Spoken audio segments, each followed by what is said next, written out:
Let's get more on this, the federal government's threat to ban some credit card surcharges. Brad Kelly is the co-founder of Independent Payments Forum and joins us now in the studio.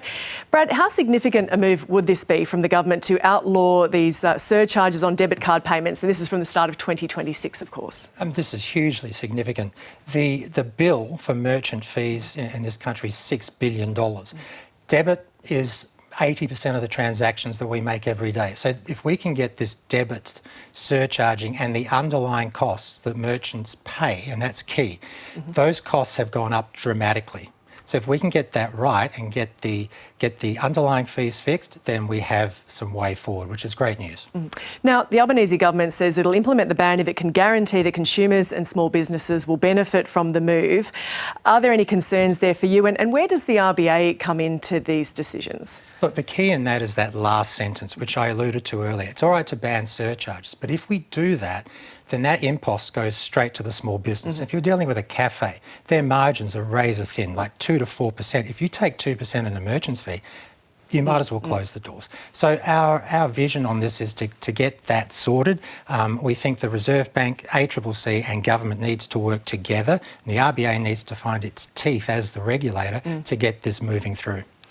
Now, to what extent do banks benefit from us using cash far less and using these electronic payments? Oh, hugely. I mean, debit is essentially the new cash. So 13% of transactions are cash. We've got 13 billion debit card transactions a year. It's a massive business. So we've shifted, and COVID was the lever for this.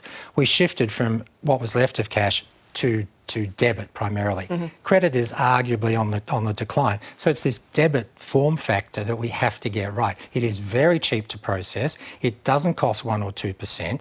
That's where the gap has to be fixed, so that cost's got to go down, and then the surcharging can then be sort of looked at accordingly. So this would be a change in the law. So as it stands, even if we're not happy with it generally, is it all by the law or is some of it outside of it? Regulation and legislation. The piece of legislation is moving its way through, which gives the Treasurer more power. I think that's the trigger for this. The Reserve Bank is doing what it's called a payment review. That's meant to be every 5 years. That's been brought forward by 3 years. So that tells you just how important this is. Then the ACCC is going to have to be pulled in. They've got $2.1 million in funding. This is serious now, and it means there's going to be fundamental change, but it's mainly at small business end, and that's key. This is impacting small business, not the big end of town. They're paying a cent or two for these transactions. It's small business that are being gouged at 1.52% for a transaction that costs a few cents.